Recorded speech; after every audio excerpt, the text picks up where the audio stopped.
Bem-vindos ao Noite Informativa. Hoje temos em estúdio o Dr. António Frangulos, que vai fazer análise de alguns assuntos. Boa noite, Dr. Frangulos. Obrigada pela presença aqui. Nós vamos mesmo começar com esta decisão do Tribunal de Nampula, que decidiu condenar o edil interino por 3 meses de prisão, se fosse à cadeia. Ele sairia rápido, mas a pena foi convertida em multa e vai poder passar então esta pena em casa. Antes mesmo de analisarmos outros assuntos que têm que ver com Manuel Tokova, falo-vos então desta decisão do Tribunal Administrativo que finalmente tomou uma posição. Estávamos então sem saber se iria tomar uma posição ou não com relação a esta polémica em volta do município de Nampula. Hoje este tribunal deu um parecer com relação às nomeações e exonerações no município de Nampula. Vamos também analisar este pronunciamento de David Simango, que também finalmente deixou ficar então a sua posição com relação a esta situação de Nampula, que envolve o seu partido e que envolve o seu subordinado. Dr. Frangulos, vamos mesmo por começar por analisar esta condenação de Manuel Tokova a 3 meses de prisão, que será convertida então em multa. Como é que olha para esta rapidez da Justiça com relação a este caso? Bom, como não devia deixar de ser, boa noite aos telespectadores, claro, os que nos estão a ver e os que nos vão ver também via YouTube e companhia. Dizer, bom, este caso de Nampula é um caso sui generis, né? E nós já analisamos um fragmento do caso e eu lembro que dizia que, bom, a posição tomada, portanto, aquelas exonerações eram, por conseguinte, ilegais, e eu, sem muitas delongas na interpretação, porque eu já vi colegas aí a tentar e não a fazer interpretação, mas com muita delonga sobre o ser presidente interino, não presidente interino, tomar posse, não tomar posse. E eu, no último programa, eu fui muito sucinto e até bastante claro, onde eu colocava balizas e determinava quando é que começavam os atos administrativos do edil e quando é que terminavam os atos de gestão. E havia, portanto, dois requisitos básicos. O primeiro, que se até resumem-se no requisito de determinação de se há de haver ou não haver as eleições intercalares. Determinando que não vai haver eleições intercalares, a partir dessa data, os atos de gestão deixavam de ser, porque significa que aquele presidente da Assembleia passaria a um verdadeiro presidente do município, que para mim até nem se pode chamar interino. A lei precisa de ser mais clara, mas não é por aí que nós vamos deixar de, digamos, interpretá-la, porque ela não está muito clara. E se determinasse que haveria eleições intercalares, então ele só esperaria os 120 dias, continuaria na gestão e atos urgentes, segundo 61, portanto, da Lei 297, até, portanto, às eleições. E a partir das eleições haveria de sair um novo candidato, e se ele for candidatado pelo seu partido e ser o ganhador, também passaria a ser o novo presidente, que eu também não concordo em ser um presidente interino. E até eu dizia que havia uma diferença em termos de legitimidade entre este presidente que não saía das eleições, né, saía da lei apenas, e este que sai das eleições. E eu dizia, por exemplo, sem desejar morte a ninguém, por exemplo, se por qualquer razão, nem seria por morte, este que haveria de substituir, porque não há eleições intercalares, haver qualquer curto-circuito com o seu partido e por qualquer razão desejar afastá-lo, não é? Não se colocaria nenhum problema de legitimidade, porque ele não vinha das eleições. Mas se o presidente que vem a substituir o finado vier das eleições intercalares, não pode, portanto, ser afastado de qualquer maneira, porque a sua legitimidade é muito pessoalizada. Então, neste caso concreto, a sua pergunta vem exatamente da condenação por desobediência, né? E pergunta sobre a velocidade. Bom, a velocidade é o que se coloca à primeira vista, partindo do pressuposto que já é nossa cultura, de que a nossa justiça é por demais conhecida e lenta, por demais lenta e por demais conhecida, que é lenta.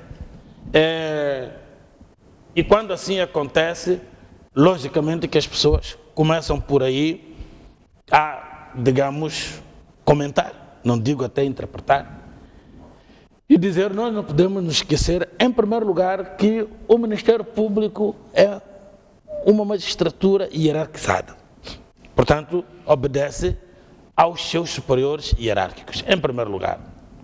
2, não podemos também nos esquecermos que o Ministério Público é um órgão do Estado, porque emana do Estado. Assim sendo,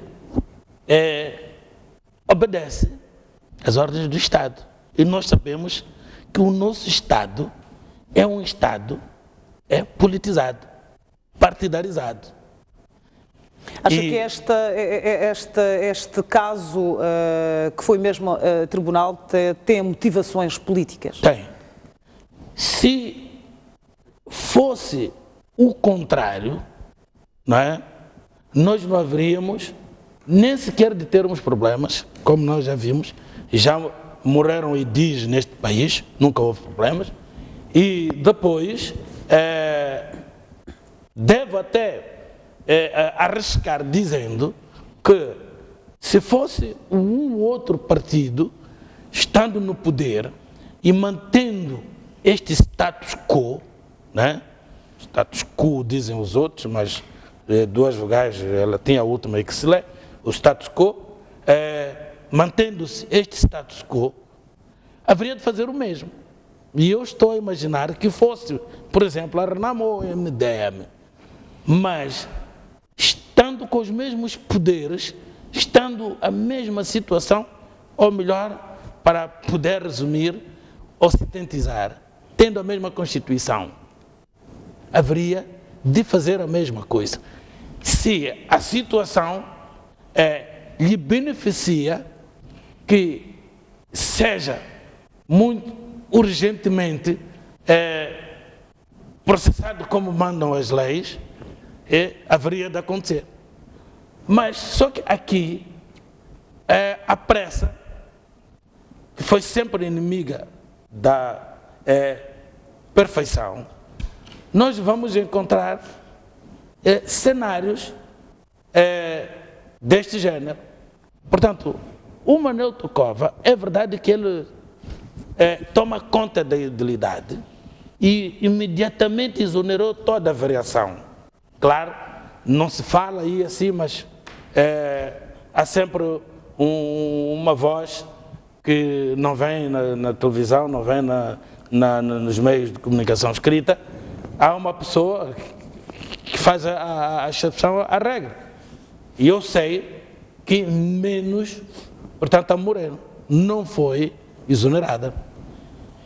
E chamou de volta toda a variação que havia sido escoraçada pelo anterior edil, não é? Ou seja, foi uma questão de reposição dos edis em que o Amorano teria demitido... E ainda de determinados administradores de postos administrativos. E, entretanto, os vereadores exonerados não aceitaram devolver os bens do município, tanto as viaturas, as chaves dos gabinetes. Acho que foram obrigados, de qualquer maneira, não sei, mas, digamos, as chaves dos gabinetes, não entregaram os gabinetes. Se não entregaram as chaves, não entregaram os gabinetes, não entregaram as habitações, à exceção da Moreno, que entregou as chaves, tanto da viatura como do gabinete, menos a residência onde vive, que é do município, mas arrendada. Portanto, nessas condições, ela é só dar continuidade, portanto, ao arrendamento. Exato. Ora, o que é que acontece? Nós temos que analisar, portanto, por partes. A decisão do edil, e eu disse, vou repetir, foi juridicamente errada.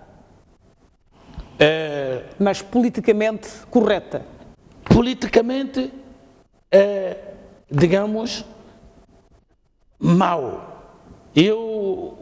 O político, não consigo encontrar o correto e o incorreto, na medida em que as duas perspectivas são possíveis numa mesma situação, dependendo do olho que está a ver.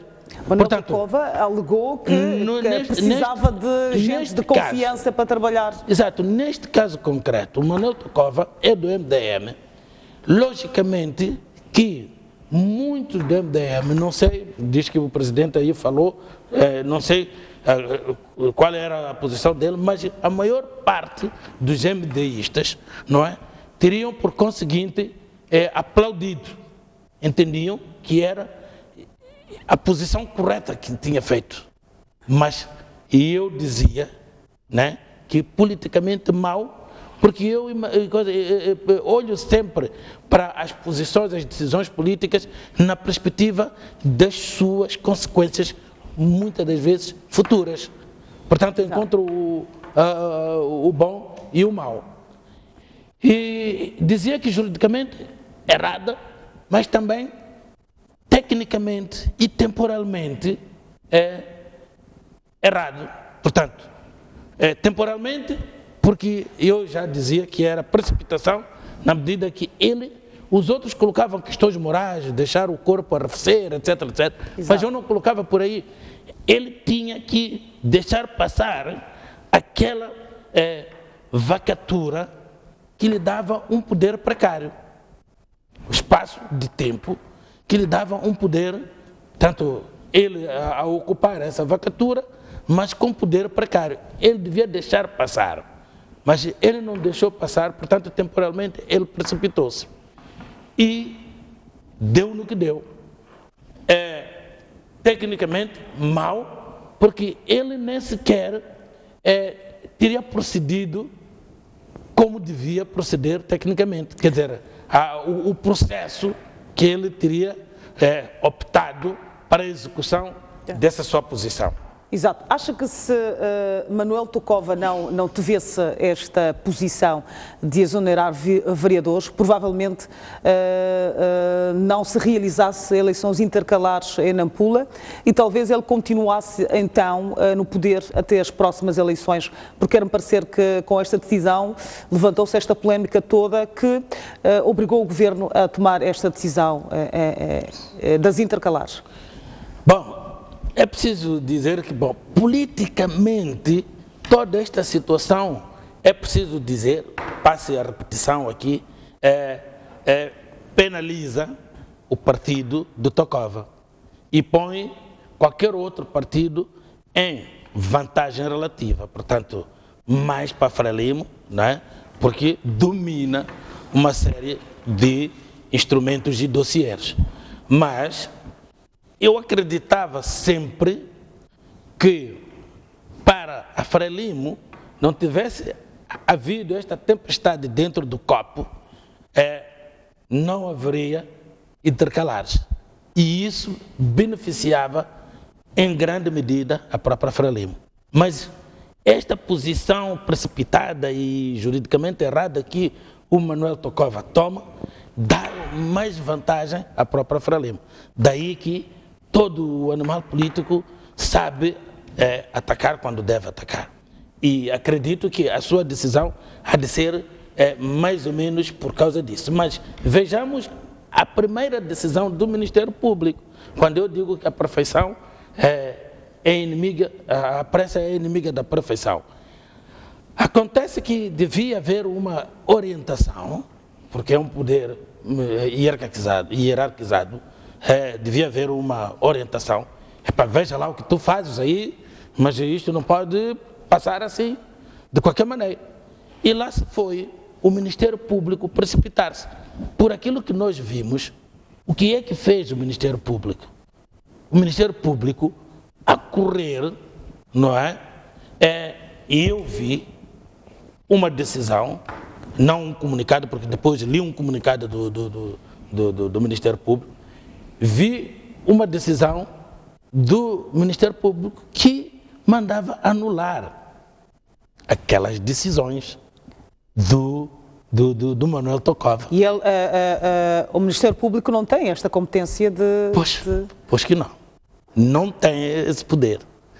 E, não tendo esse poder, claro que foi uma precipitação, foi uma decisão à semelhança da decisão do edil.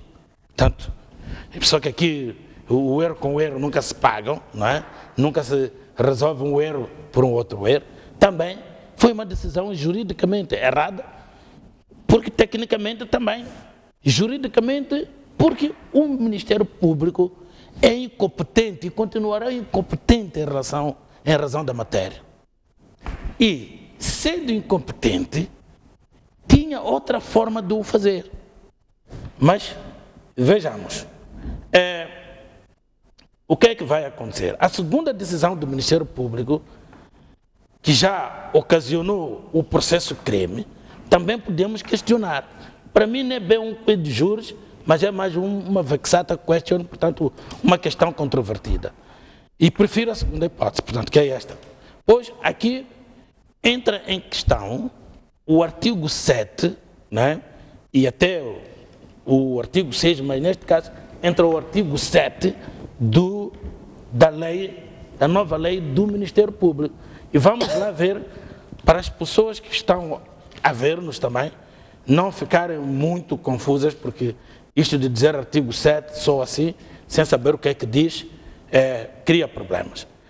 A nova lei do Ministério Público, e remonta de 18 de janeiro de 2017, é a lei número 4, diz que o magistrado do Ministério Público pode requisitar diretamente dos órgãos do Estado, autoridades ou seus agentes, entidades públicas ou privadas, quaisquer esclarecimentos, documentos ou diligências indispensáveis para o exercício das suas funções, nos limites consagrados, tanto na Constituição e na própria lei, a começar por esta do próprio Ministério Público. Ora, o que acontece é que numa segunda posição, o Ministério Público pede, portanto, ao Ministério, ao IDIL, ao Manuel Tokova, que lhe trouxesse, né, toda a papelada, toda a documentação e talvez factos deduzidos de algum relatório ou coisa parecida, que justificasse aquela posição. E, nessa altura, com a explicação ou argumento de que aqueles exonerados teriam, portanto, se aproximado ao Ministério Público e queixando-se. Logicamente que o Ministério Público, se nós formos a ver, no seu artigo 6, não é? Encontramos o Ministério Público com este poder de intimar. Compete ao magistrado do Ministério Público, no âmbito da sua atuação, intimar os órgãos do Estado e as entidades públicas ou privadas para se conformarem com a lei quando constatam oficiosamente ou mediante participação à prática de alguma ilegalidade. Ora, podia muito bem ser neste âmbito do artigo número 7, portanto, no âmbito do número 6, para poder verificar, e inclusivamente a legalidade, não é? E intimar, portanto, e chamar a consciência o Manuel Tokova a conformar-se com a lei. Mas há uma polémica em volta desta situação. O próprio Ministério Público, se pôde ler no documento que enviou ao município, é claro quando diz que o Manuel Tokova deveria conformar-se com a lei e não ordenando, digamos assim, a que este edil recuasse da decisão. Portanto, uns dizem que sim, outros dizem que não. É assim, o Ministério Público, não só falando do artigo 7, que já li, mas nas competências do Ministério Público, nós encontramos o Ministério Público a defender o interesse público. Ora, exonerar todos os vereadores trabalham no interesse público e naquele vem, cumpre, não cumpre, abre ou não abre o gabinete, há um interesse público que está a ser lesado, está a ser postergado. Está dentro das competências do Ministério Público. Mas também podemos ir no zelar, que é G, e eu li primeiro a linha B, mas também podemos pegar na linha G, zelar pela observância da legalidade e fiscalizar o cumprimento da Constituição, da República, das leis e demais leis. Ora, nós podemos encontrar que a anulação daquela maneira do contrato de trabalho é também uma lesão dos direitos fundamentais, não é? O trabalho é um direito fundamental. Ora, no âmbito desta competência, conjugando com a competência que tem no artigo 6, que é de mandar ou de intimar para poder se conformar com a lei, depois de verificarem todas as realidades factuais, isto é, seria notificar o Manuel Tokova e explicar que o processo não foi pacífico, não só de ser pacífico, tecnicamente e juridicamente mau. E no âmbito do artigo 7, está dentro da sua competência chamar, portanto, o Manuel Tokova, que é para poder justificar, defender-se e tudo mais. Mas qual foi o erro aí do próprio Ministério Público? Não, o erro do Ministério Público, não se esqueça, Ana Maria, não se esqueça, porque eu também agora tenho aqui procurar o jornal, as redes sociais que traziam as decisões do Ministério Público, que correu para decidir pela anulação. E eu disse aqui que não tinha legitimidade. Agora, o que acontece é que, nestas diligências preliminares, se tivesse sido essa a posição primeira do Ministério Público, não se conformando, logicamente que o Ministério Público havia de diligenciar no sentido de a pessoa que tem legitimidade, aliás, ela mesma tem legitimidade de poder, junto do Tribunal Administrativo, fazer andar um processo para anulação destas decisões ou desta decisão do Manuel Tokov, como poderia ser a autoridade de tutela e não o Ministério Público. Ora, não fez isso, optou por mandar anular, mas depois, de certeza, fora das nossas críticas, que até às vezes não tolho, digamos, a aceitação, deve ter ouvido de pessoas de quem mais confere autoridade até científica, devem ter dito, não devia ter sido assim. Então foi atrás do prejuízo, não é? E notificou, portanto, o Manuel Tokov. Onde eu digo que isto é um caso controverso, é que daqui para frente a nossa análise vai ser quase que uma análise meio especulativa, porque não temos todos os elementos. Por quê? Porque no âmbito do artigo 7, não é? Tem aqui este poder de pedir, não é? Pode requisitar ou mandar fazer diligências indispensáveis para o exercício das suas funções. O Manuel Tokov, se foi intimado pela primeira vez e o Ministério Público não argumentava, não fundamentava, para que fins? Porque aqui está dito quaisquer esclarecimentos, documentos ou diligências indispensáveis para o exercício das suas funções. São fins nos limites consagrados na Constituição da República e na lei. Então, imaginemos que o Ministério Público, já na segunda, atrás do prejuízo, faz isso, intima o Manuel Tokov, portanto, para poder, notifica para trazer documentos que justificam aquela decisão, e não só para vir também argumentar. E o Manuel Tokov podia até se recusar, desde que o Ministério Público não tivesse dito para que fins, porque de outra forma, senão esta lei, indispensáveis para o exercício das suas funções, poderia se considerar até das suas funções um conceito vago e indeterminado, na medida que encontra lá na Constituição e na lei. Ou seja, e pode haver muitas leis. Houve erros de ambas as partes, neste não, caso, aqui equívocos. Eu e a Ana Maria, digo, e a Ana Maria, porque se eu soubesse, já me teria dito, e eu estaria a falar com propriedade e conhecimento de causa, se teria acontecido este passo. Exato. Ou então, a primeira intimação do Ministério Público já veio com clareza quais os fins.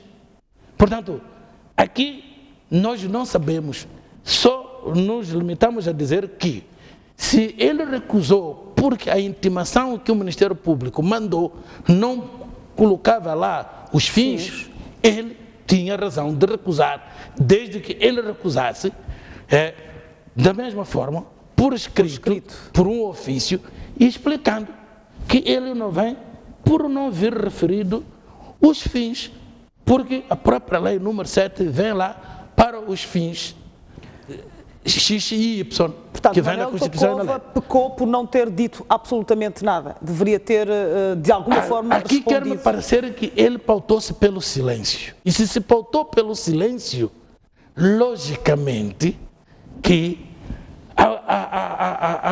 a pretexto deste mesmo artigo 7, um magistrado pode requisitar, e qualquer que seja, órgãos de Estado, autoridades ou seus agentes, e ele faz parte dos órgãos do Estado. O município é Estado, no sentido lato. Então, se ele não fez isso, pautou-se pelo silêncio, logicamente que já na corretiva, né, o Ministério Público não fez mais nada que abrir um processo, porque se nós formos a ver No artigo 7, número 2, estávamos a ler o número 1, a desobediência injustificada nas requisições previstas no número anterior é sancionada nos termos da lei, porque o número anterior, o número 6, tem no número 3, a falta do cumprimento do prazo por parte do responsável constitui crime de desobediência punível nos termos da lei. Qual lei? A lei está aqui, eu hoje trouxe, que é para o que nos vê não fique com qualquer dúvida. No artigo 412, vem a desobediência, 412 do Código Penal vigente, 412, desobediência. Aquele que se recusar a prestar ou deixar de prestar qualquer serviço de interesse público para que tiver sido competentemente nomeado ou intimado, ou que faltar à obediência devida às ordens ou mandados legítimos da autoridade pública ou agentes dela, será punido com pena de prisão até 3 meses. E é esta que apanhou. Se por lei ou disposição de igual força não estiver estabelecida pena diversa. Então, o que é que o Ministério Público fez? Foi simplesmente constituir-lhe em arguido por crime de desobediência. Ora, desobediência pela pena é um crime sumário. Exato. E por crime sumário, em princípio, o seu julgamento é no prazo de 48 horas, claro, se considerar flagrante delito, prender-se e imediatamente promover, e é o próprio Ministério Público que promove, não é, o julgamento ao tribunal. Exato. E o tribunal chama imediatamente, e como estava já falado, porque eu disse, o Ministério Público obedece a ordens já superiores hierárquicos, e o Manuel Tocova não devia ignorar isto. Os seus assessores jurídicos não deviam ignorar isto e devia, portanto, ter agido com muita cautela, e a primeira cautela era saber que, de facto, ele não tinha competência para fazer o que fez. Se tivesse que agir, devia agir com outra sageza, outra sabedoria, porque esta coisa de política faz-se com engenho e arte. Tinha que fazer com outra engenharia e arte. Exato. Mas ele não o fez e aconteceu o que aconteceu. Agora, por amor de Deus, isto tem consequências políticas de ambas as partes, porque as pessoas estão a ver o que acontece, o que está a acontecer. Portanto, o Ministério Público foi atrás do prejuízo e trouxe depois o quê? Um comunicado. E o comunicado já se vê que ele retifica muitos dos despautérios e erros crassos que ele cometeu logo na sua primeira posição. Porque ele diz aqui coisas como tendo sido feitas na primeira mão, quando de facto não fez. E já primeiro começa por dizer que teve conhecimento via denúncia anônima e a posterior via comunicação social da exoneração dos vereadores chefes de posto. Perante estes factos, requisitou o envio de informação sobre os mesmos e sobre uma suposta auditoria, porque ouviu dizer que houve uma suposta auditoria às contas e dos da Beira. Exato. E não vejo o partido, não é, com autoridade para fazer uma auditoria, que me parece isso já uma tutela inspectiva e tem, portanto, autoridade própria. Foi ainda, para além de que não existe lá um auditor, ou se existe um único auditor, e não foi esse que veio. Foi ainda intimado a conformar-se, é o Ministério Público que diz, foi intimado a conformar-se com a legalidade nas suas atuações. Isto em cumprimento do artigo 6, número 1, da lei, portanto, número 4, 2017, que é aquela que nós lemos. Isto não me parece ter sido o que aconteceu. É o que diz no comunicado, mas no comunicado está quase que a dizer o que devia ter feito e que não fez. Logo a primeira. Vamos então analisar estes pronunciamentos do presidente do MDM, David Simango. Ele disse hoje que não apoia as medidas tomadas pelo presidente interino de Nampula de exonerar, portanto, os vereadores, mas disse que esta decisão foi tomada para o bem dos próprios munícipes da cidade de Nampula. E ele reafirmou que Manuel Tokova terá o seu apoio, apesar do que está a acontecer com o seu partido, com o município de Nampula. Acha que depois de muito tempo e depois de se ter dito várias coisas com relação ao que está a acontecer no município de Nampula, David Semango estará a querer correr contra o prejuízo que envolve então o seu partido? Naturalmente que esta situação beliscou a imagem do MDM. A imagem foi muito beliscada. Não foi pouco, foi muito beliscada. Agora, eu não vi esse pronunciamento, mas está-me a dizer que ele disse que não apoia ou disse que não apoiou. Portanto, que não apoiou esta decisão de Manuel Tokova. Não sabemos então se ele quis dizer que não apoiou logo a priori. Como não vi, eu gostaria de ouvir de quem ouviu, se ele disse que não apoia ou não apoiou. Porque isto tem também a sua consequência. Exatamente, ele não apoia a decisão portanto, tomada. desde o primeiro momento. Penso que quer dizer, fica aí, podemos fazer uma leitura nas entrelinhas, que ele naturalmente quis dizer que não apoiou, ou então que neste momento não apoia a decisão, ou então que Manuel Tokova teria por si só deliberado esta decisão sem ter consultado o presidente do partido. Isso é que eu gostaria de voltar a ouvir na primeira pessoa do próprio presidente. Mas ele diz que não apoia a decisão de Manuel Tokova. Fica-se sem perceber se não apoiou desde o início. Se não apoia, significa que Manuel Tokova avançou em decisões que devia saber, que penalizam politicamente, e o MDM não pode pôr de parte esta questão política. Nós devemos de analisar à frente a questão das viaturas, que legalmente está certo, mas politicamente está errado. Então, aqui ele se avançou sem ouvir o seu partido, e eu penso que os estatutos estão claros. Ele pode ser expulso do próprio MDM, mas o David Semango diz que vai apoiá-lo, apesar desta decisão errada, vai apoiá-lo pelo que for necessário, e vai mantê-lo, quer dizer que vai mantê-lo como membro do MDM, apesar desta decisão errada. O ter agido, digamos, em contrafé em relação aos estatutos não significa que a única pena é a expulsão. Mas significa que terá de ter um processo, né, disciplinar para ver até que ponto e quais as medidas disciplinarmente, senão seria agir também ilegalmente. Dentro do partido tem que começar até o próprio exercício da legalidade. Mas é preciso esclarecer-se bem isto. Então, ele agiu por sua conta e risco. Por conta própria e risco.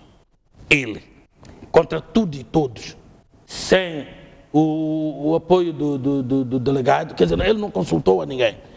Isto não me parece. A ser verdade, é muito grave.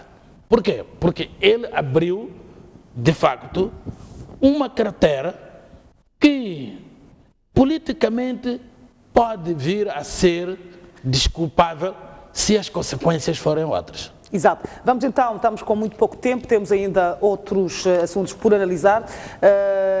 O Tribunal Administrativo decidiu então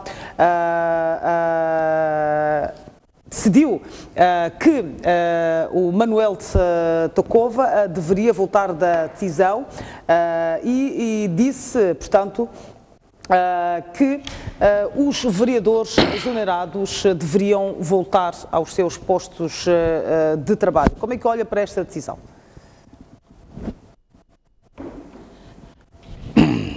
Dura lex, sed lex. Eu olho esta decisão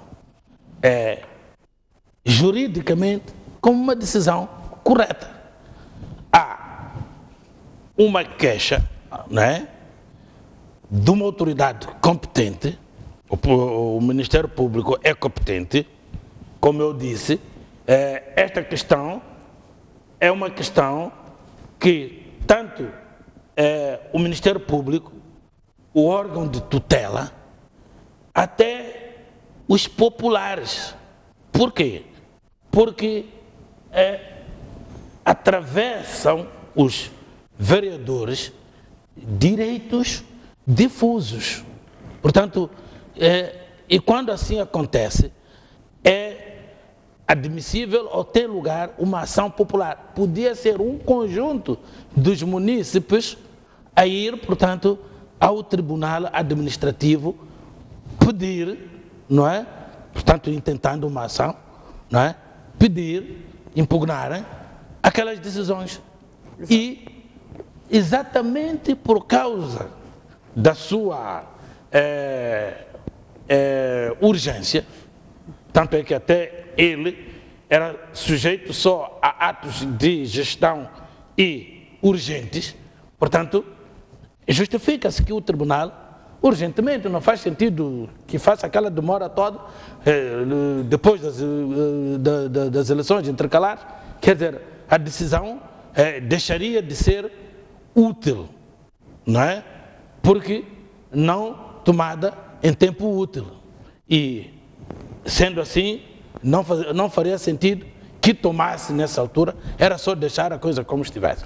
Mas, neste caso, o Tribunal Administrativo, quer um parecer provincial, porque já há tribunais administrativos nas províncias, e não deve ter até muitos casos, né? E agiu com urgência. Só que politicamente não deixa, o tribunal é aquele que, por lei, já não tem esta dependência hierárquica do Ministério Público, mas aqui não podemos deixar de pensar que aqueles elementos que se estudam nos manuais, portanto, a independência material, a independência subjetiva dos tribunais, são analisados assim, tal e qual, porque nós somos o que somos. Então, agiu segundo a lei, é intocável. Portanto, não se pode tocar. Mas, politicamente, não se vai deixar de se comentar, de se usar, tanto a favor de um e contra o outro, vice-versa. Manuel Tocova será obrigado, então, a ter que exonerar os vereadores que ele próprio colocou. Claro, porque aqui haveria um crime, não é? Autônomo, que não é o mesmo, porque a desobediência seria de autoridade diferente. Seria uma nova desobediência e seria julgado e condenado. E poderia ser preso se ele... Já preso seria já por conjugação, não é? Das duas penas, uma convertida em multa, poderia se quebrar eventualmente, que nós vimos uma decisão no Tribunal de Campo Fumo, havia uma pena suspensa, mas que dependia do pagamento de uma multa, não se pagou, suspendeu-se a suspensão e a pessoa deu dentro. Nesta altura que estamos aqui a conversar, se nos estiver a ver, está a nos ver através do ecrã e está a espiar, portanto, a pena. Então, o Manuel Tocova não é nenhum superman, super-homem, não pode andar, não é, de prevaricação em prevaricação. Agora, se trata do tribunal.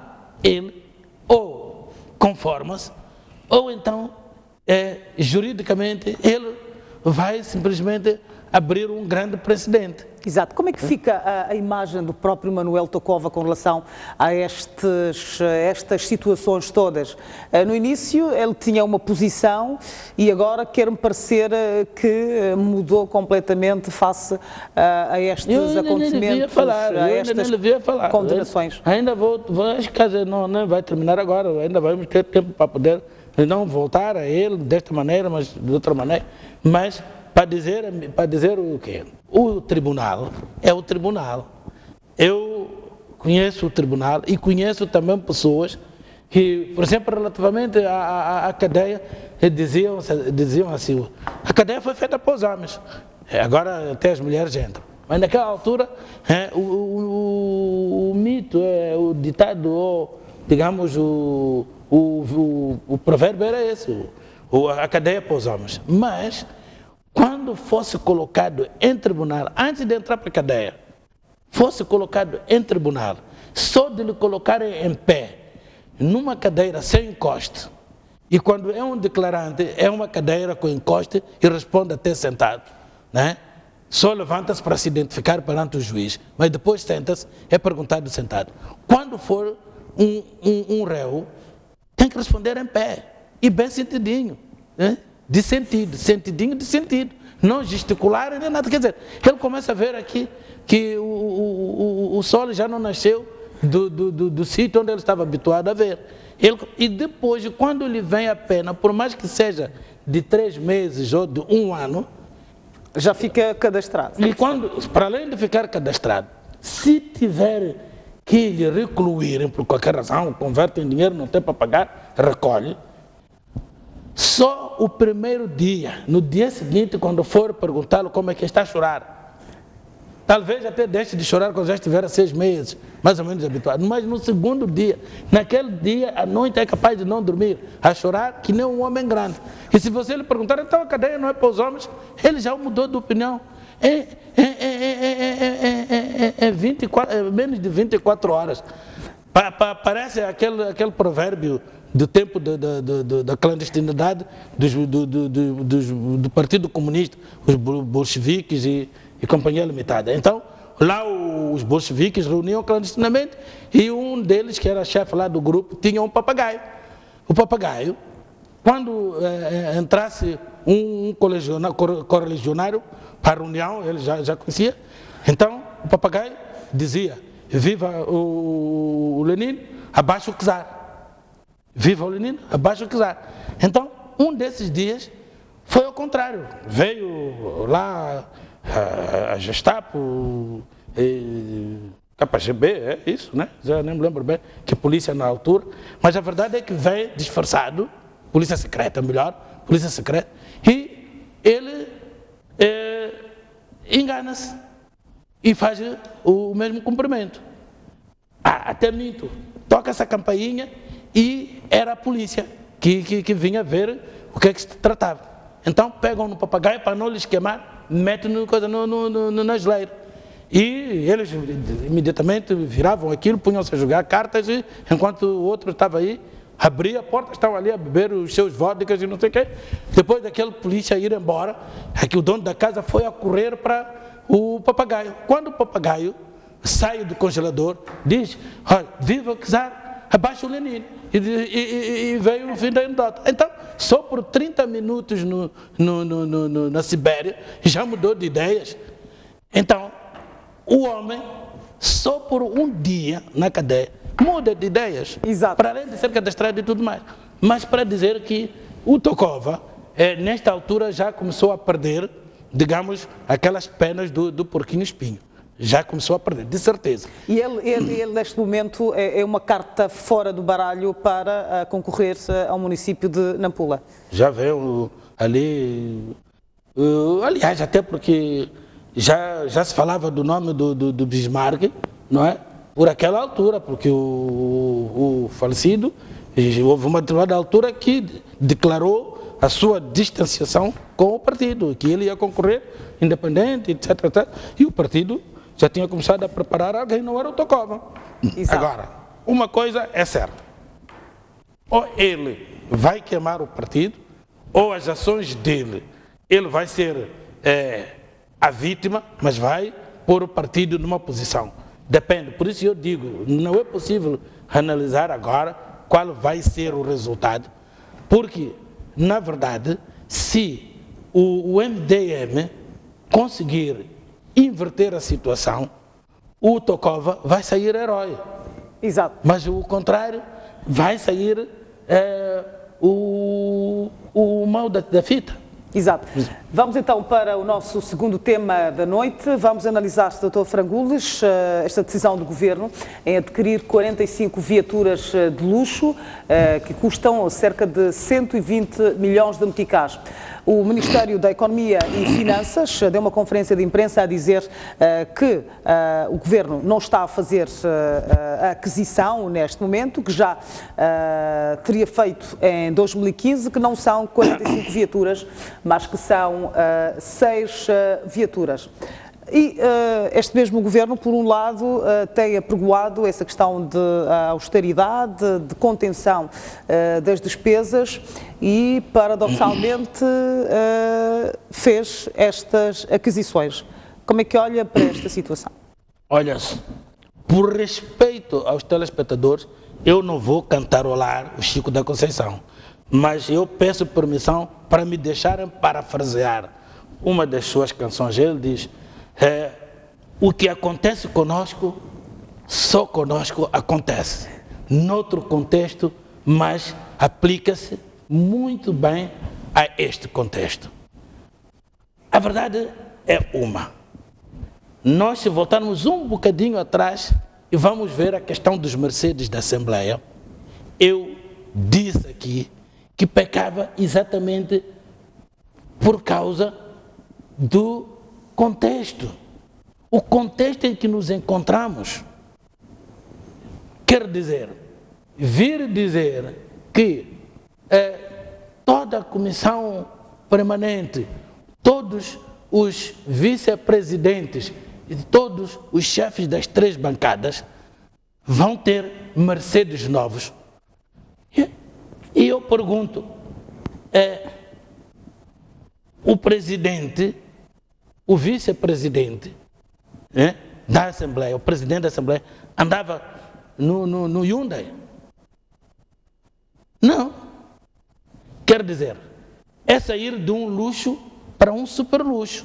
Se estavam nos Hyundais, que era o caso dos membros eram Peugeots, que era o caso dos membros da Comissão Permanente, eu acredito que se eles renovassem os mesmos Peugeots, eles não haviam de se queixar em nenhum sítio. Olha, a cavalo oferecido nunca se diz tem dente partido, não quer. Não se olha dente. A cavalo oferecido não se olha dente. Não haveriam nunca sair de um Peugeot que está usado 2 anos, 3 anos, para um Peugeot novo do mesmo modelo. Não haviam de se queixar em nenhum sítio.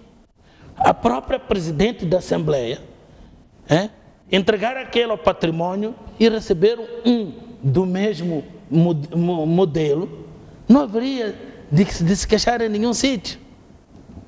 Mas o que é que está a acontecer? O que está a acontecer, pura e simplesmente, é que este governo, pura e simplesmente, está se marimbando com este povo, para este povo. Está marimbado. O que a gente diz, aliás, o próprio presidente já começou a embarcar no diapasão do outro presidente. O outro presidente, em cada comício, em cada discurso, desde que fosse nacional, não podia terminar sem atacar os famosos, na altura, apóstolos da desgraça, os críticos. Agora, o atual presidente já começou também, só que a sua música não é apóstolo da desgraça, são os que nos criticam, os críticos. Mas por que é que são criticados? Por que é que o governo é criticado? Exatamente porque abre as portas para a crítica, porque não se justifica de modo algum que eu tenho comigo aqui, não é? Bem apanhadinhos, os totais. Temos um Mercedes S500, né, que custou 11.429.711 meticais. É para a senhora, fofoca, ninguém me vai prender nem julgar. Este é para a senhora Presidente da Assembleia da República, senhora Verônica Macama. Por isso eu acredito que o governo nem vai ser chamado para ser perguntado sobre isso. Os 2 Mercedes S400 no preço de 10.745.280 meticais são para os ex-presidentes Joaquim Chissano e Armando Emílio Guebuza. Mais uma vez, parafraseando a Fátima Membir, no Opinião no Feminino, diz, se formos a perguntar o que é que eles fizeram para merecer tanta honra e glória, não haveriam de poder explicar, porque a verdade é uma, o que o povo está a ver é que estes todos são responsáveis pelo afundanço deste país, afundaram este país, ponto final. Este país, pura e simplesmente, naufragou. E os responsáveis são exatamente o antigo presidente com uma paz, que nós vimos que, afinal de contas, era uma paz podre, porque houve determinados acordos que nós não conhecemos, secretos, e que depois não chegaram a ser cumpridos, e que, passado algum tempo, vieram a dar no que deram, já no consulado do outro, e com todas as consequências. Para além disso, o pai da corrupção na instituição Estado é exatamente o presidente Joaquim Chissano. Se formos a ver, o presidente Armando Emílio Guebuza só veio dar uma intensidade, veio pôr uns expoentes no número, expoente multiplicar com o expoente 8 vezes 8 elevado a 8, como diz lá o provérbio na Bíblia. Mas será que nesta altura que este povo está a atravessar o deserto exatamente por causa destes feitos, é nesta altura que se vem ainda trazer ao povo, mostrar ao povo, esse povo que anda nos mailovos, faz chuva, faz sol, estão lá nos mailovos e têm que gostar. E olha, a questão dos mailovos, eu nem sei se atravessa fora do Maputo, o grande Maputo e Maputo cidade. Parece que é muito mais Maputo e não conseguem resolver, e com um ponto de interrogação aí pelo meio, não conseguem resolver este problema, ou não querem resolver. Quando o povo vê estes milhões que são gastos em carros e carrões, como é o caso que nós vimos, o carro que vai para o menino bonito, que foi também pelas mãos do presidente Emílio Guebuza, que subiu ao cargo, não é? O carrão, que é um Toyota Land Cruiser 200 VX Station 4x4 com 8 lugares. É um carro para o campo, porque para presidente ele tem um Mercedes protocolar. Para a família. Para a família. Campo e para a família. A família dele nem sei se chega a 9, é grande família. Entra o pai, o avô, a sogra e por aí em diante. Quer dizer, não faz sentido nenhum. E quanto é que custou? Custou o mesmo valor que custaram os outros Mercedes, só que ele escolheu este porque tem um protocolar e este é para poder andar no fim de semana. Nós estamos a brincar com o povo e o povo fala e o povo está zangado. E eu digo ao presidente Nussi que nem sei se é a ele que nós devemos apelar, porque era de dizer, presidente Nussi, acudem-nos, porque eu também faço parte do povo, né? Acudem-nos, né? Acudem-nos, porque isto é a falta total, absoluta e completa de consideração pelo povo. Mas como é que olha sobre a posição do Ministro da Economia e Finanças em avalizar estas compras, porque ele próprio poderia ter dito não, que nós não temos um orçamento neste momento para fazer a compra destas viaturas? Mas quer-me parecer que isto é política do governo e ele é membro do governo. Isto é política do governo e ele é simplesmente um membro do governo que está na economia e finança. Qualquer outro que estivesse ali faria o mesmo. Quando a gente, por vezes, estamos aqui a analisar qualquer coisa que mexa com a Procuradoria, o Ministério Público, o que é que eu digo em relação à Procuradora-Geral da República? Eu digo qualquer pessoa que aceite ir para ali de antemão, tem que saber que vai para ali sentar no Mercedes, comer e calar-se. E nós não vamos continuar aqui todos os dias a exigir. Próximo março ela vai para a Assembleia, vai ter que dar o informe. No fim do informe vamos ter aqui que dizer que não, porque ela não disse o que devia dizer. Mas ela não pode dizer o que devia dizer. Isto é inexigibilidade de outra conduta. Então, não há outra conduta que a gente possa exigir ao Ministério de Economia e Finanças. E nós já vimos o Ministério de Economia e Finanças, mesmo quando esta crise começou, pelo semblante, que ele está a dizer a contragosto aquilo que ele mesmo não acredita. Quando ele dizia que esta crise não haveria de nos penalizar, não havia de sacrificar o nosso bolso. Será que ele pode voltar a repetir isso? Já não pode, mas ele na altura tinha que dizer, ele como Ministro de Economia e Finanças, como economista de mão cheia... Tende a acalmar os ânimos. Não, ele sabia o que é, porque ele ser economista, ele tem toda a ferramenta para saber o que vai acontecer daqui a 1, 2 anos, 3 anos, perante a conjuntura que eu tenho agora. Portanto, ele quando dizia aquilo, dizia assim para acalmar os ânimos, mas não era o que ele gostaria de dizer se ele falasse como um cidadão economista. É por isso que quando é abordado o Tibana, parece que os microfones andam-lhe a fugir por esses dias e os jornalistas andam-lhe a fugir, porque ele, como é um cidadão, logicamente que ele não havia de dizer isto, e aliás sempre disse que não era verdade, que não havia de penalizar os bolsos, não era verdade. Era uma cantiga para o boi dormir. Mas a verdade é uma. O presidente Nyusi, se quiser, digamos, atestar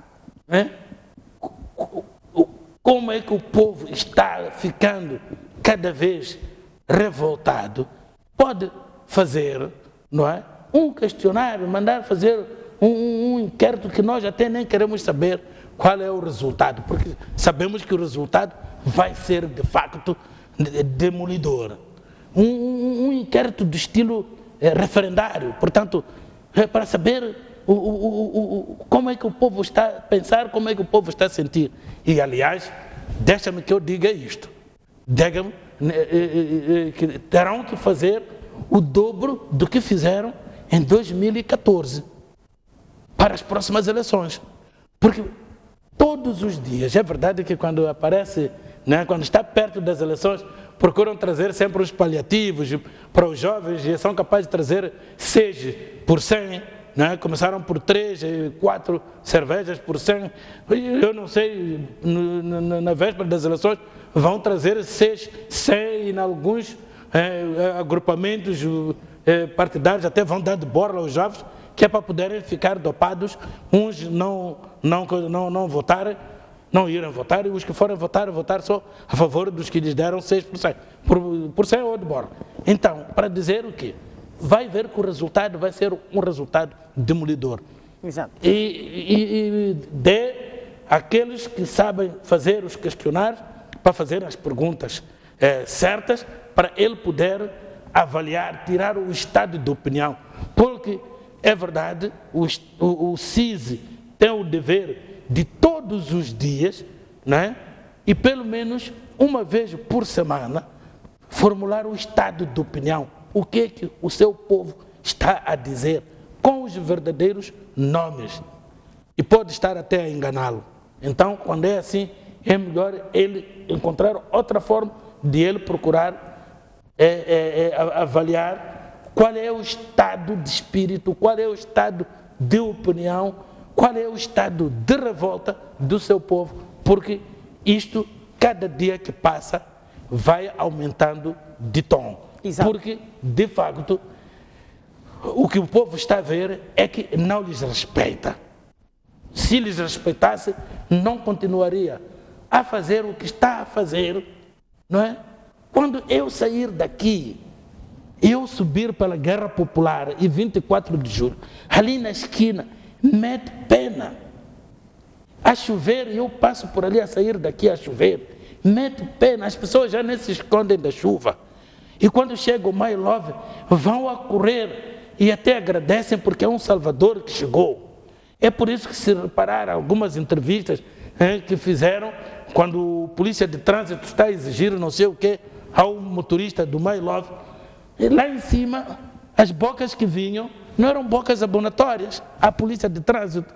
Por quê? Porque eles têm no My Love o Messias, o Salvador, e qualquer exigência que possa penalizar ao proprietário, ao motorista do My Love, pode desencadear uma revolta, porque está a prejudicar o Salvador deles, o Messias. Exato. Fazendo aqui algumas contas sobre as viaturas adquiridas pelo governo do presidente Nyusi, chega a ser, portanto... Quase 19 milhões? Exatamente, são... Quase 19 milhões. Exato, 164 viaturas de luxo. Nem é 119 milhões, não pode ser, porque só as primeiras duas viaturas... Só as 45 viaturas são perto de 120 milhões de meticais.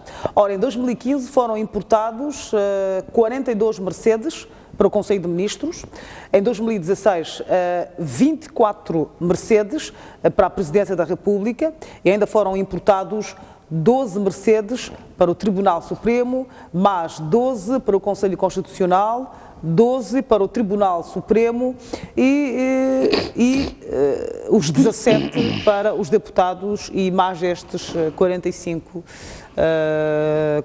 viaturas, totalizam, portanto, 164 viaturas de luxo em 3 anos.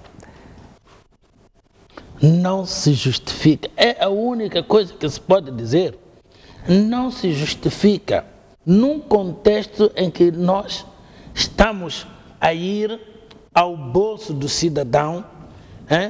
Nós vimos a CTA contra a posição da autoridade tributária a ir buscar impostos nas pequenas lojas, nos estabelecimentos comerciais, a exigir faturas e não sei o quê. Tudo bem. Mas, se nós formos analisar por que é que o faz, é exatamente porque a tesouraria do Estado está falida. E a autoridade tributária já apareceu aqui a dizer que a autoridade tributária não consegue cobrar o suficiente para fazer face às despesas, aquelas correntes do Estado. Mas meia volta, nem precisavam que trouxessem. Cada vez que você cruza com um dirigente neste país, você vê ele cada vez no luxo. Sai do luxo para o super luxo. Depois do super luxo, não sei se vai para o super hiper luxo. Quer dizer, somos um país que, ao nível da África e do mundo, somos considerados um país dos mais pobres, em que nós vemos a nudez em cada canto. Nós não precisamos nos distanciar da presidência da República para ver a nudez deste país, a pobreza deste país, nas ruas, nas avenidas deste país. Na sua opinião, a comunidade internacional, o FMI, o Banco Mundial, os países que têm apoiado Moçambique, que têm apoiado o orçamento do Estado, como é que vão olhar para estas novas aquisições? Com desdém. Logicamente que com desdém, só que eles não podem interferir. Isto é um assunto interno. É nosso assunto, nós os moçambicanos. Isto não pode prejudicar ainda mais? Por que não?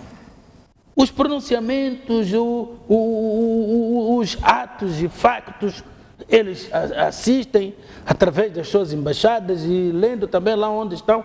Eles não ficam, digamos que, indiferentes a isto.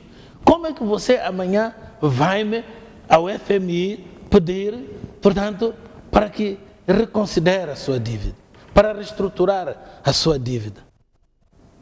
Quando você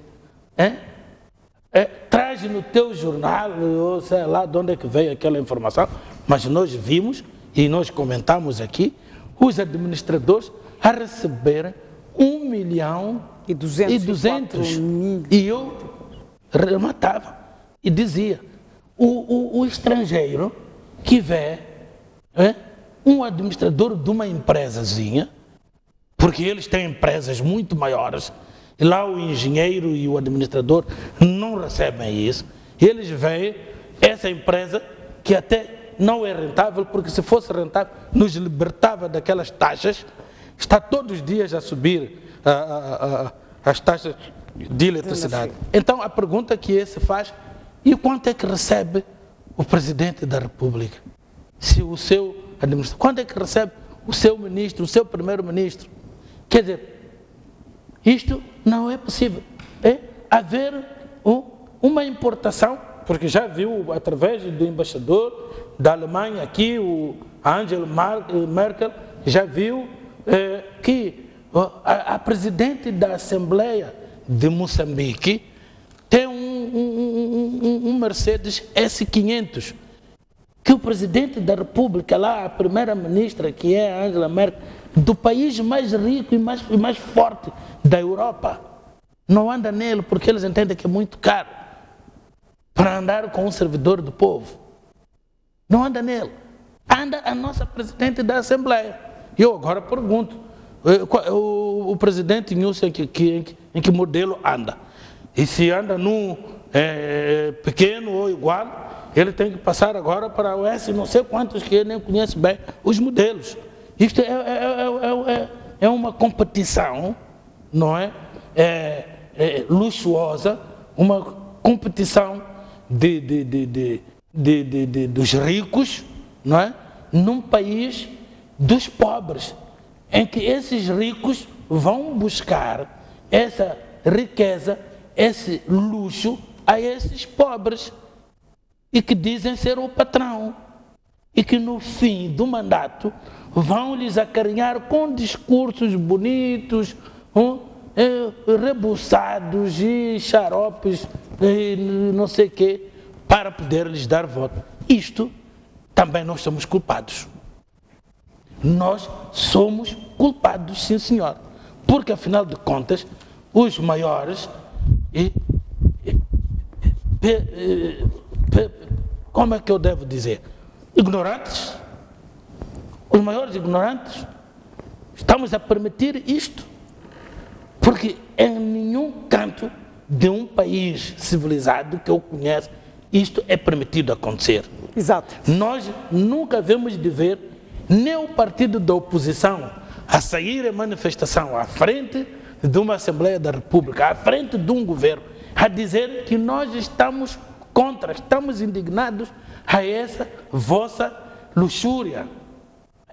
Esses vossos, não basta as sumptuosas mansões em que residem, agora são os sumptuosos carros, as sumptuosas viaturas full house em que andam. Estamos cansados, mas no dia que ouvir este discurso, há de dizer o que eu disse. Exato.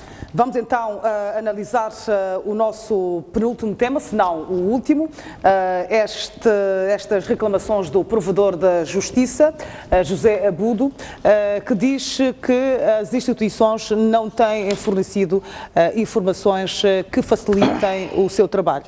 Como é que olha para esta figura e, sobretudo, os poderes então que o provedor da Justiça tem? Bom, eu não vou pelo diapasão de muitos que entendem que o provedor vai choramingar. Eu, no primeiro dia, ainda fui por esse. Mas eu mudo com uma tal facilidade e digo que, afinal de contas, as reclamações do provedor traduzem a falta de respeito pelas instituições e suas autoridades. O provedor de justiça é uma autoridade, e uma autoridade moral, da mesma maneira que a Comissão Central da Ética é uma autoridade moral, não decide, não penaliza. Também o provedor não decide, não vincula as suas posições, mas as suas posições no mundo civilizado, e sobretudo de onde vem esta figura do ombudsman. Eu trabalhei nisto, fui inclusivamente tutor de umas teses, um bocadinho antes até de se introduzir no nosso direito, e quando isto foi introduzido, eu era, portanto, deputado, calcula que fui a mais penalizada para trabalhar na lei que cria o provedor de justiça. E eu quero dizer mais, traduz o déficit da prática democrática do nosso país. Porque nós não temos a consciência, mas afinal, qual é o papel? Nós, até deputados, se perguntam, qual é o papel do provedor de justiça? O provedor de justiça foi aprovado pela Assembleia da República. E a própria Assembleia da República tem muitos deputados, eu isto afirmo, que você perguntando não te vai dizer qual é a função real do provedor de justiça. De facto, nós andamos assim, não é? Porque, para nós, a figura do provedor não representa nada. Corre o risco de desaparecer. E a figura, só para dizer uma das consequências, um dos resultados, uma censura do provedor de justiça na Assembleia da República a um ministro. Esse ministro, antes de ser exonerado, ele pede a sua demissão. Mas isto é em outros países? Claro, eu estou a falar de países, não estou a falar da coisa da Bananalândia, como é o nosso país, que é governado por lunáticos da Lunalândia. Não estou a falar desse país. Eu estou a falar de países onde, de facto, a democracia é uma cultura e que nós continuamos a recusar, mas essas culturas do Ocidente, esse direito que vem do Ocidente, essa democracia que vem do Ocidente.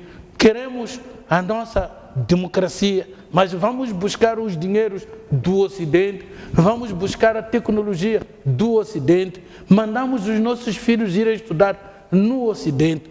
Quer dizer, nós andamos num discurso de tal maneira contraditório que os miúdos até já não se deixam enganar. Mas para dizer que revela pouco conhecimento dos próprios nossos instrumentos que nós criamos e, como dizia, a qualquer altura, a figura do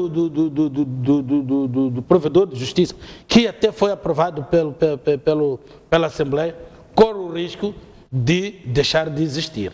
Exato. Vamos passar para o nosso último tema da noite. Dr. Frangules, vamos analisar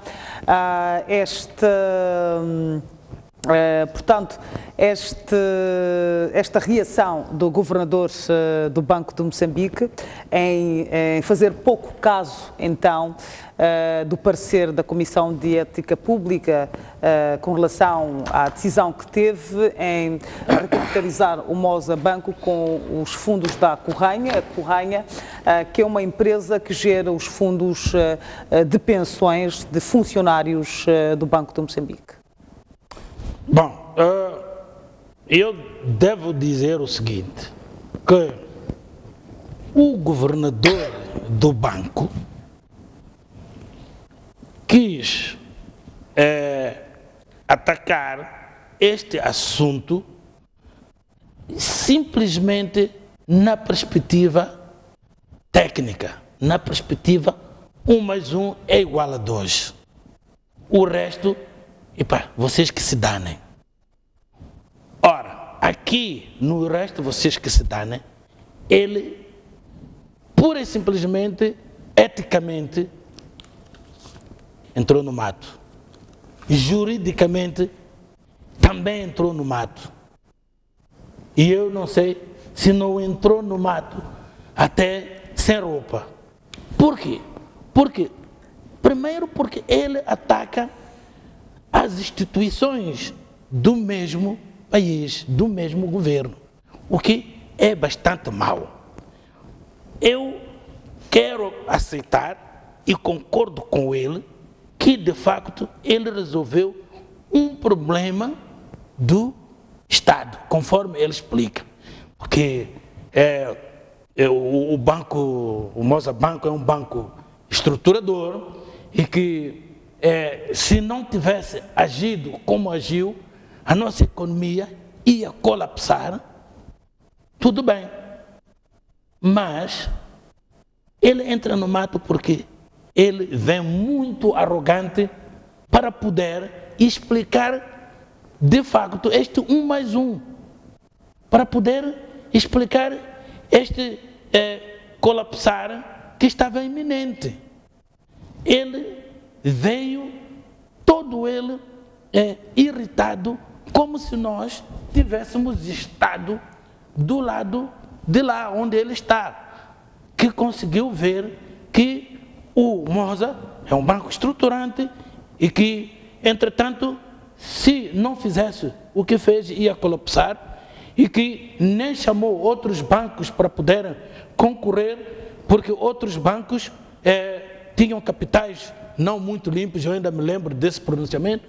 Portanto, havia branqueadores de capitais desses indivíduos que poderiam aparecer a concorrer, e depois não nos diz, ele como polícia monetário deste país, não nos diz o que é que depois fez, portanto, com esses branqueadores de capitais. Mas, entretanto, ele não nos explica, né? Não precisava de explicar com aquela técnica toda, bastava ele dizer com humildade o que tinha acontecido. Por quê? Porque a humildade resolve muitos problemas. E ele, é verdade que veio com uma mensagem naquela insistência toda de que vocês deviam me aplaudir, entretanto, em vez de me aplaudir, só me criticam. Ele vem com uma mensagem, pelo que eu percebi, uma mensagem, mas para os seus, não é? Congêneres, os seus, digamos, colegas, digamos, de profissão, que o que é que fizeram para evitar isto? Porque se tivessem feito como deviam fazer, eu não encontrava esta situação. Mas só que ele, quando vem para ali para a tela, já não vem falar somente com esses colegas, que praticamente a mensagem é para aqueles indivíduos que nada fizeram. A verdade é que ele acaba, portanto, mandando, digamos, farpas, não é? Para todos que o estiveram a ouvir. Mas ele devia saber que a ética, a comissão ética, é uma instituição e no dever que lhe foi cometido, não devia dizer outra coisa, senão o que disse. Os juristas que foram representados até por uma alocução, uma entrevista, se não me engano, ou uma informação do bastonário, que veio dizer aquilo que muitos juristas também estavam a dizer, salvo um e o outro jurista, daqueles juristas que a gente para e pergunta, mas afinal de contas, onde é que este estudou? Em que ano é que estudou? Quem foi o professor dele? Ou então, a quem ele serve? Portanto, que não fazem farinha, para melhor dizer, alguns juristas que não fazem farinha, vieram, portanto, no sentido contrário a tantos juristas que disseram que ele, juridicamente, ele agiu mal. O agir mal juridicamente é que o juridicamente indica o dever ser e plasma por uma lei. E a lei é a lei. A lei é estática, é dura, porque ela é. E o que é, não pode ser e não ser ao mesmo tempo. Portanto, os juristas não podiam dizer outra coisa. Então, o governador do banco, muito certo, tecnicamente está muito certo.